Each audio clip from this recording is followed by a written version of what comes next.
Hello दोस्तों, कैसे हैं आप सभी का स्वागत है आपके अपने इस यूट्यूब चैनल हिंदी की बिंदी में। तो दोस्तों, आज हम करने वाले हैं हिंदी आलोचना के पारिभाषिक शब्द। तो इसके ऊपर जो है 2 वीडियो मैं आपको बना के दे चुकी हूँ। जो इसकी पारिभाषिक शब्दावली जो यूपीएससी का जो सिलेबस है उसके अंतर्गत जितने भी पारिभाषिक शब्द दिए हैं, तो आजकल हम उन्हीं के ऊपर चर्चा कर रहे हैं। तो इस पे 2 वीडियो मैं बना के दे चुकी हूँ, लिंक आपको डिस्क्रिप्शन बॉक्स में दे दूँगी। और आज जो है हम इसके और भी जो पारिभाषिक शब्द है वो करने वाले हैं। तो इसको मैंने भाग 3 नाम दिया है, भाग 1 और 2 भी है जिसका लिंक डिस्क्रिप्शन बॉक्स में मिलेगा। तो चलिए करते हैं। तो पहला है उपचार वक्रता। तो उपचार वक्रता क्या होती है? तो उपचार का अर्थ है अत्यंत विभिन्न पदार्थों में अत्यंत सादृश्य के कारण उत्पन्न होने वाली समानता या एकता। तो जो भिन्न भिन्न पदार्थ होते हैं उसमें जो है समानता पाई जाती है। जैसे कि मुख रूपी चंद्रमा, तो मुख जो है किसके समान माना गया? चंद्रमा के समान, मुख रूपी चंद्रमा। तो चंद्रमा जो है वो मुख के समान दिखता है। तो पदार्थ तो दोनों भिन्न है, मुख भी भिन्न है और चंद्रमा भी भिन्न है, लेकिन उसके कारण जो हमें समानता उसमें दिखाई दे रही है, इसलिए हम उसको चंद्रमा को मुख के समान मान रहे हैं। जहाँ भेद होते हुए भी अभेद का अनुभव हो, ऐसी वक्रता को ही उपचार कहते हैं। तो जहाँ भेद होते हुए भी, अब मुख और चंद्रमा दोनों में भेद है, दोनों अलग अलग चीज़ें हैं, लेकिन उसमें फिर भी हमें जो है भेद नहीं दिखाई दे रहा, ऐसी चीज़ को हम ऐसी वक्रता जो अलग होते हुए भी एक ही जैसी प्रतीत हो, उसको हम उपचार वक्रता कहते हैं। अमूर्त पर मूर्त का आरोप, अचेतन पर चेतन का आरोप तथा रूप आदि अलंकार इसी के अंतर्गत आते हैं। तो रूपक अलंकार में जो है हमें इसी प्रकार देखने को मिलता है, और जो अमूर्त होते हैं उस पर मूर्त का आरोप, अचेतन पर चेतन का आरोप जो है इसी प्रकार से इसमें दिया जाता है, उपचार वक्रता के अंतर्गत आता है। यहाँ पे एक उदाहरण है, झिंगुर के स्वर का प्रखर तीर केवल प्रशांति को रहा चीर। तो यहाँ तीर और चीर उपचार वक्रता के उदाहरण हैं, क्योंकि झिंगुर का स्वर मूलतः भिन्न होता हुआ भी यह चीरने वाले तीर के से अभिन्न प्रतीत हो रहा है। तो जैसे मतलब कहा गया कि जैसे झिंगुर का स्वर जो है वो तीर के समान लगता है, वैसे ही शांति में जो है वो चीर रहा है, शांति को चीर रहा है। तो यहाँ तीर और चीर जो है वो उसमें अंतर नहीं दिखाई पड़ रहा, एक जैसा लग रहा है। अगला है संवेदनात्मक ज्ञान और ज्ञानात्मक संवेदना। तो ये जो है मुक्ति बोध का दिया गया वाक्य है, तो ये भी ध्यान में रखना है कि ये जो है मुक्ति बोध का है।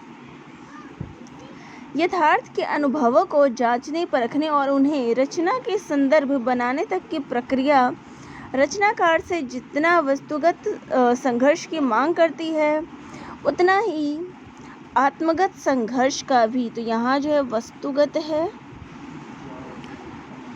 इस प्रक्रिया को मुक्तिबोध ने संवेदनात्मक ज्ञान और ज्ञानात्मक संवेदना कहा गया है। तो ये वाक्य जो है मुक्तिबोध के द्वारा कहा गया और उन्होंने ही जो है इसको संवेदनात्मक ज्ञान और ज्ञानात्मक संवेदना कहा है। यानी कि जो यथार्थ के अनुभवों को जब हम जांचते परखने की जो प्रक्रिया होती है, उसके लिए जो संघर्ष की मांग होती है, संघर्ष किया जाता है किसी भी चीज़ को जांचने परखने के लिए, वो केवल जो है वस्तुगत ही नहीं होती, आत्मगत संघर्ष भी जो है। तो मुक्तिबोध की जो कविताएं हैं, जो रचनाएं हैं, उसमें हम जो है केवल आदमियों का संघर्ष, उसके बाहरी संघर्ष नहीं देखते, उसके आत्मगत संघर्ष भी देखते हैं। तो इसलिए उनके जो रचनाएं हैं उसमें संवेदनात्मक ज्ञान और ज्ञानात्मक संवेदना की बात उन्होंने कही है। ज्ञानात्मक संवेदना मुक्तिबोध द्वारा एक चर्चित पारिभाषिक शब्द है, जिसका प्रयोग उन्होंने रचना प्रक्रिया को स्पष्ट करते हुए नई कविता के संदर्भ में किया है। तो उन्होंने नई कविता में ये बात कही है। मुक्तिबोध ज्ञान का संबंध, तो मुक्तिबोध जो है ज्ञान का संबंध बाह्य जगत से मानते हैं, जबकि संवेदना का संबंध जो है व्यक्ति के अंतर जगत से है। तो इसी प्रकार से ज्ञानात्मक संवेदना का तात्पर्य हुआ वह संवेदना जो ज्ञान से परिपूर्ण हो। तो ज्ञानात्मक संवेदना यानी कि जो संवेदना ज्ञान से परिपूर्ण हो। ज्ञानात्मक संवेदना की स्थिति में रचनाकार स्व से ऊपर उठ जाता है। तो जब व्यक्ति को ज्ञान हो जाता है तो स्व यानी कि खुद से, स्वयं से आगे ऊपर उठ जाता है। मुक्ति बोध के ही शब्दों में अपने से परे जाने, अपने से ऊपर उठने, दूसरों से अपने को मिलाने, विशिष्ट से सामान्य पर पहुँचने की यह जो ज्ञानात्मक संवेदना की दशा है, ज्ञानात्मक अनुभवों की दशा है, वह सब में होती है। इसी तरह ज्ञानात्मक संवेदना और संवेदनात्मक ज्ञान को एकमेक करके ही लेखक जीवन विवेक विकसित करता है। तो इन दोनों को उन्होंने, ज्ञानात्मक संवेदना और संवेदनात्मक ज्ञान को उन्होंने एक ही बताया है। मुक्ति बोध के अनुसार लेखक अपनी मूल्य भावना के अनुसार आभ्यंतर भावों को प्रस्तुत करता है और उसके अंतःकरण में एक मूल्य भावना होती है जो उसे किन्हीं विशेष भावों को प्रकट करने के लिए तैयार करती रहती है। तो दूसरे शब्दों में लेखक अपना एक एस्थेटिक्स तैयार कर लेता है। तो इस तरह मुक्तिबोध ने मार्क्सवादी सौंदर्य शास्त्र को हिंदी में एक नए ढंग से प्रस्तुत किया है।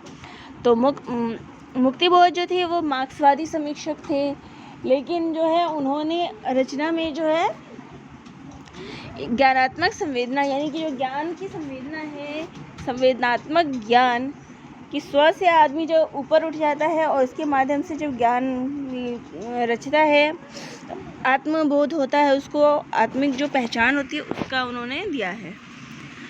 जो मनुष्य के अंतःकरण की भावना होती है उसी को उन्होंने ज्ञानात्मक संवेदना के रूप में प्रस्तुत किया है। अगला है भाव एवं मनोविकार। तो ये जो है भाव एवं मनोविकार आचार्य रामचंद्र शुक्ल जी के निबंध का है। तो चलिए देखते हैं। भाव या मनोविकार की परिभाषा देते हुए लिखते हैं, यानी कि आचार्य रामचंद्र शुक्ल जी लिखते हैं, नाना विषयों के बोध का विधान होने पर ही उनसे संबंध रखने वाली इच्छा की अनेक रूपता भिन्न भिन्न अनुभूति भाव या मनोविकार कहलाते हैं। तो जब व्यक्ति को जो है अलग अलग विषयों की, अलग अलग चीज़ों की जो है उसको ज्ञान होती है, अनुभूति होती है, तो इसी को जो है भाव या मनोविकार कहते हैं। अनुभूति मुख्यतः दो प्रकार की होती है, सुखात्मक तथा दुखात्मक। तो अनुभूति जो मनुष्य को प्राप्त होती है वह दो प्रकार की होती है, सुखात्मक भी हो सकती है और दुखात्मक भी। तो सुख में जो है वो रति, यश, उत्साह आदि का भाव जो है वो आता है, और दुख में जो है वो ईर्ष्या भाव, क्रोध और घृणा करना आदि भाव जो है मनुष्य के अंतर्गत आते हैं। यदि शरीर में सुई चुभने की पीड़ा हो तो केवल दुख होगा, पर यदि पता चले कि सुई चुभाने वाला कोई दुष्ट व्यक्ति है तो दुख की भावना के साथ साथ क्रोध और प्रतिहिंसा के भाव होंगे। प्रिय मिलन से भी आनंद मिलता है और वीरता से भी। तो आनंद जो हमें प्रिय मिलने से भी होता है और वीरता से भी, परंतु वीरता का आनंद प्रिय मिलन के आनंद से भिन्न है। लज्जा भी के कारण से आती है और गलत काम कर, तो लज्जा जो है वो शर्म किसी चीज़ पे हया करने से भी आती है और गलत काम करने से भी। कंपन जो है वो भय के कारण भी होता है और उत्साह या क्रोध के कारण भी। तो यहाँ उन्होंने भाव की अलग अलग बात बताई है। बालक की अनुभूतियों तथा भावों की तुलना में वयस्क व्यक्ति की अनुभूतियाँ अधिक व्यापक और जटिल होती है। क्रोध का भाव लाल लाल नेत्रों से उतना नहीं होता जितना कि इन शब्दों से, जैसे कि तेरी हड्डी पसली चूर चूर कर दूंगा। तो शुक्ल जी मानती हैं कि भावों की सत्ता जो है वो सर्वोपरि है। तो भाव जो है इंसान का वो सर्वोपरि है। तो अलग अलग परिस्थितियों में अलग अलग भाव जो है वो व्यक्ति के अंदर प्रस्तुत होते हैं। सुख है तो सुखात्मक भाव होगा, आनंद का भाव उसके अंदर होगा, दुख होगा तो उसके अंदर शोक होगा, क्रोध होगा। तो ये सब भाव जो है उसके अलग अलग है। तो भाव को उन्होंने सर्वोपरि माना है। व्यक्ति के चरित्र का उत्कर्ष और पतन दोनों मनोभाव के अधीन है। भावों से प्रेरित होकर ही अनेक धर्म संप्रदाय जो है वो वर्ग बन गए, यानी अलग अलग में बट गए हैं। मनोविकार तो किसी व्यक्ति के मानसिक स्वास्थ्य की वह स्थिति है जिसे किसी स्वस्थ व्यक्ति की तुलना करने पर सामान्य नहीं कहा जा सकता। स्वस्थ व्यक्ति की तुलना में मनोरोगों से ग्रस्त व्यक्तियों का व्यवहार असामान्य अथवा दुरानुकूली निर्धारित किया गया है और जिसमें महत्वपूर्ण व्यथा अथवा असमर्थता अंतर्ग्रसित होते हैं। इन्हें मनोरोग, मानसिक रोग, मानसिक बीमारी अथवा मानसिक विकार भी कहते हैं। मनोरोग मस्तिष्क में जो है वो असंतुलन की वजह से पैदा होती है। तो भाव या मनोविकार से तात्पर्य यही है कि मनुष्य के अंतर्गत जो भी उसके स्थिति होती है, परिस्थिति उसके अंतर्गत जो उसके सामने आती है, उससे उसके ऊपर क्या प्रभाव पड़ता है, उसके अंतर्गत क्या भाव उत्पन्न होते हैं या क्या मनोविकार होता है, उस पर कभी कभी अच्छा प्रभाव भी पड़ता है, कभी बुरा प्रभाव पड़ता है। तो इसी को हम भाव या मनोविकार कहते हैं। ये जो है आचार्य रामचंद्र शुक्ल का जो निबंध है रसमीमांसा, इसके अंतर्गत भी उन्होंने ये दिया है। अब अगला पढ़ते हैं मनोमय कोश। तो यह आत्मा की अधोगति है। फिर जड़ में प्राण, मन और बुद्धि आदि सुप्त है।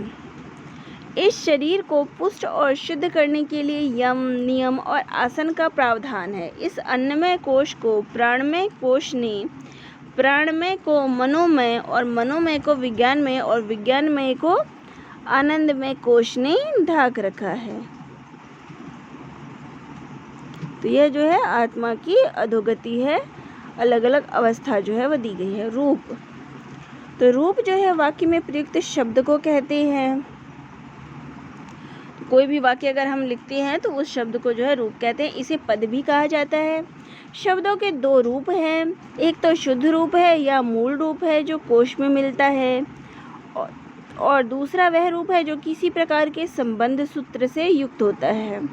यह दूसरा वाक्य के रूप में प्रयोग के रूप पद ही या रूप कहलाता है।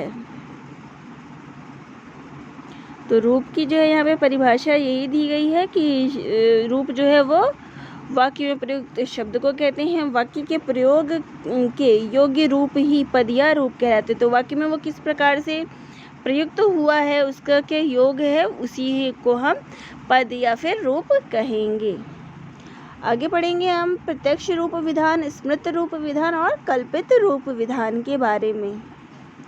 तो ये सारे पॉइंट्स जो आपको रसमीमांसा जो है आचार्य रामचंद्र शुक्ल जी का, उसके अंतर्गत मिल जाएगा। तो टेलीग्राम लिंक पे जो है, मेरे टेलीग्राम लिंक पे आपको ये रसमीमांसा की PDF जो है वो मिल जाएगी, और लिंक आपको अपने टेलीग्राम का भी जो है डिस्क्रिप्शन बॉक्स में दे दूँगी। तो वहाँ जाके आप उनको देख लेना। अगर रसमीमांसा आपको PDF चाहिए तो उसका लिंक टेलीग्राम पे मिल जाएगा आपको। तो चलिए हम पढ़ते हैं।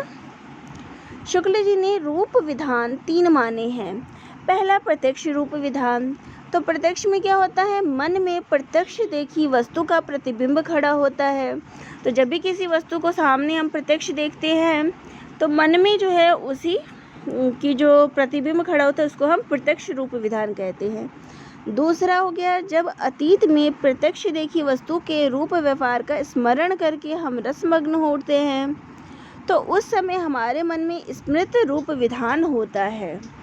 तो ये है कि जब हमने कोई भी चीज़ देखी, उसका प्रतिबिंब जो है हमारे दिमाग में बैठ गया, और आगे कभी जब हमें अतीत की कोई बात याद आती है तो उसका प्रतिबिंब जब हमारे सामने आता है तो उसको हम स्मृत रूप विधान कहते हैं।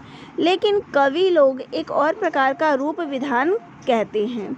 इसमें वे देखे या जाने हुए पदार्थों के आधार पर नवीन वस्तु व्यापार विधान खड़ा करते हैं। इसी को संभावित या कल्पित रूप विधान कहते हैं। तो कल्पित रूप विधान से आशय ये है कि जैसे ही कवि ने कोई वस्तु देखी, और या तो उसको देखी है या फिर कल्पित की है, उसको पहचानते हैं, उस आधार पर वो एक नई वस्तु का, एक नई रचना का जो आरंभ करते हैं उसको वो कल्पित विधान कहते हैं। कल्पना कवि को अपार शक्ति और क्षेत्र प्रदान करती है, लेकिन कवि को कल्पना का उपयोग अत्यंत सावधानी से करना पड़ता है। वस्तुतः कल्पना की उड़ान वह नहीं भर सकता। उड़ान उसने भरी नहीं कि लड़खड़ा कर गिरा। कल्पना करने में उसे निरंतर अपने कदम मजबूती से ज़मीन पर ही रखने पड़ते हैं। जिसे हम कल्पना कहते हैं और वह और कुछ भी नहीं, यथार्थ को ही सजाना संवारना है। तो कल्पित रूप विधान के लिए उन्होंने यही कहा है कि जो कल्पना है, यथार्थ जो है, यथार्थ को ही सजाना हम कल्पना कहते हैं। ये नहीं कि हम कल्पना में बहुत अधिक जी लिए और जो यथार्थ है, वास्तविकता है, उसको हमने छोड़ दिया है, तो ऐसा नहीं है। अगला है, अब देखते हैं यथार्थवाद का अर्थ कि यथार्थवाद क्या होता है। तो यथार्थवाद का जो वास्तविक अर्थ है वो है वास्तविकता, कि वास्तविक में वो चीज़ है क्या, सच्चाई। अंग्रेजी के रियलिज्म का हिंदी रूपांतरण ही यथार्थवाद है। यथार्थवाद का अर्थ है जो जैसा है वैसा ही कहना या लिखना, यह सत्य को उसी प्रकार उसी रूप में चित्रित करना। जिस प्रकार काव्य के क्षेत्र में प्रगतिवाद समाज में व्याप्त दीनता व कुरीतियों का वर्णन करता है, ठीक उसी प्रकार गद्य के क्षेत्र में यथार्थवाद समाज की कुरूपता को प्रस्तुत करता है। तो जैसे कि अगर हम प्रगतिवाद की बात करें तो काव्य में जो है प्रगतिवाद की कविताओं में अगर हम देखते हैं तो जो समाज में व्याप्त दीनता है, गरीबी है, कुरीतियाँ, जो बुराइयाँ चली आ रही है, उनका चित्रण उन्होंने वैसे ही अपने काव्य में, कविताओं में किया है। ठीक उसी प्रकार जो गद्य क्षेत्र है उसमें भी यथार्थवाद जो है वो समाज की जो कुरूपता है, समाज की बुराइयाँ हैं, उसको वो प्रस्तुत करता है। तो यथार्थवाद एक तथ्यात्मक लेख है जिसमें तथ्यात्मकता, वास्तविकता व ईमानदारी को प्रमुखता जो है वो दी जाती है। अब बात करते हैं आदर्शवाद की। तो आदर्शवाद क्या होता है? तो आदर्शवाद का अर्थ है जो होना चाहिए। तो आदर्शवाद हमें सिखाता है कि जो होना चाहिए, जबकि यथार्थवाद का अर्थ है जो हो रहा है। इस प्रकार आदर्शवाद और यथार्थवाद दो विपरीत धाराएं हैं। तो आदर्शवाद होना चाहिए सिखाता है कि जो होना चाहिए, और यथार्थवाद जो हो रहा है। इस प्रकार जो दोनों हैं वो एक दूसरे से बिल्कुल अलग है। इसलिए कुछ आलोचक कहते हैं कि कोई साहित्यकार या तो आदर्शवादी हो सकता है या फिर यथार्थवादी। तो कोई भी साहित्यकार जो है वो या तो आदर्शवादी होगा या फिर यथार्थवादी। जो आदर्शवादी होगा वो यथार्थवादी नहीं होगा, और जो यथार्थवादी होगा आदर्शवादी होगा वो यथार्थवादी नहीं होगा, और जो यथार्थवादी होगा वो आदर्शवादी नहीं होगा। इनका मिश्रण किसी एक रचना में संभव नहीं है। इसमें कोई संदेह नहीं कि आदर्शवाद और यथार्थवाद एक नहीं हो सकते, लेकिन कोरा यथार्थवाद घृणित होता है और कोरा आदर्शवाद जो है वो अविश्वसनीय। तो जो कोरा यथार्थवाद होता है वह घृणित होता है, क्योंकि जो यथार्थवाद है वो होता है कि सच्चाई, वास्तविकता क्या है। तो वो जो है अगर वास्तविकता किसी चीज़ की हमें पता हो तो वो घृणित ही होगा, और कोरा आदर्श जो है वो अविश्वसनीय होता है, उस पर हम यकीन ही नहीं कर सकते। तो प्रेमचंद इस तथ्य को जानते थे, इसलिए उन्होंने जो एक नई शैली का प्रयोग किया था जिसे कुछ आलोचक आदर्शोन्मुख यथार्थवाद का नाम देते हैं। तो प्रेमचंद जी का जो आदर्श था वो इन दोनों से अलग था, उन्होंने एक नया नाम दिया था आदर्शोन्मुख यथार्थवाद। चलिए अब इस बारे में पढ़ते हैं। तो आदर्शोन्मुख यथार्थवाद का अर्थ है यथार्थवाद जो आदर्श की ओर उन्मुख हो, अर्थात लेखन की एक ऐसी शैली जिसमें जीवन की कटु सच्चाइयाँ भी हो और उन कटु सच्चाइयों की निवृत्ति का प्रयास भी हो। तो प्रेमचंद जी ने एक नई शैली, एक नई शब्द का प्रयोग किया, वो था आदर्शोन्मुख यथार्थवाद। तो इसका अभिप्राय ये है कि लेखन की एक ऐसी शैली, तो इसमें जो है जीवन की कटु सच्चाइयाँ भी थी, और उन सच्चाइयों से निपटने के लिए जो उपचार थे वो भी जो है उनको बताए गए, जिसमें समाज की बुराइयों का चित्रण भी हो और प्रत्यक्ष या अप्रत्यक्ष रूप से उन बुराइयों के विरुद्ध आवाज़ भी उठाई गई हो। तो प्रेमचंद जी की अगर उपन्यासों की बात करें तो उसमें हमें समाज की बुराइयों का भी चित्रण मिलता है, और उन बुराइयों के विरुद्ध जो आवाज़ हैं वो भी जो है उसमें उठाई गई हैं। जैसा कि पहले कहा जा चुका है कि प्रेमचंद जो कोरे यथार्थ को घृणित मानते थे और कोरे आदर्श को अविश्वसनीय, अतः उन्होंने आदर्शोन्मुख यथार्थवाद शैली का प्रयोग किया। इस शैली का मुख्य बिंदु होता है आदर्श को ध्यान में रखते हुए यथार्थ का चित्रण। तो उनके उपन्यास जो गोदान है उसमें आदर्शवाद है, यथार्थवाद है या आदर्शोन्मुख यथार्थवाद, यह जानने के लिए इन सभी विषयों पर क्रमशः तो उनके उपन्यास जो गोदान है उसको जो है आदर्शोन्मुख यथार्थवाद कहा गया है। यानी उसमें जो हमें आदर्शोन्मुख यथार्थवाद, जो सामाजिक बुराइयां हैं उनका चित्रण भी हमें उस उपन्यास में मिलता है, और उन बुराइयों से जो ऊपर उठती आवाज़ें वो भी थोड़ा सा देखने को हमें मिलता है। अगला है विसंगति। विसंगति काव्य को समृद्ध करने वाला तत्व है जो परस्पर विरोधी लगने वाली स्थितियों के संयोजन से निर्मित होता है। तो विसंगति जो है जिसका कोई संगत ना हो, अलग अलग संगत वाला, तो विसंगति काव्य को जो है समृद्ध करता है और विरोधी होने पर भी जो है उसको साथ लेके चलता है। विसंगति में शब्द के लक्षणों और व्यंजना व्यापार सक्रिय होते हैं। यानी कि विसंगति में शब्द को जो है काव्य में जो है शब्द के लक्षण में क्या होता है, शब्द का जो अर्थ होता है उस पे जोर दिया जाता है, और व्यंजना में क्या होता है, शब्द और अर्थ से परे कोई तीसरा अर्थ जो है वो निकाल लिया जाता है। तो ऐसे ही विसंगति में जो है शब्द के अर्थ नहीं, इसमें लक्षण और व्यंजना जो है सक्रिय होते हैं। इसमें रचना की भाषा में संक्षिप्तता आती है और वह अधिक सटीक बन जाती है। तो इसमें रचना भाषा की जो होती है वो संक्षिप्त भाषा में कही जाती है और वो बहुत ही सटीक भाषा में कही गई होती है। तो चलिए आज के लिए बस इतना ही। आगे जो इसके रह गए हैं वो आगे पार्ट में जो है वो करवा दूँगी। तो आप सभी को ये वीडियो कैसा लगा कमेंट बॉक्स में ज़रूर लिखिएगा। चैनल पे नए हैं तो चैनल को ज़रूर सब्सक्राइब करिएगा, और बाकी जो दोनों वीडियो हैं उनके लिंक डिस्क्रिप्शन बॉक्स में दे दूँगी, आप वहाँ जाके उनको देख सकते हैं। तो आपको ये वीडियो कैसा लगा कमेंट बॉक्स में ज़रूर लिखिएगा। तो दोस्तों आप सभी का बहुत बहुत धन्यवाद।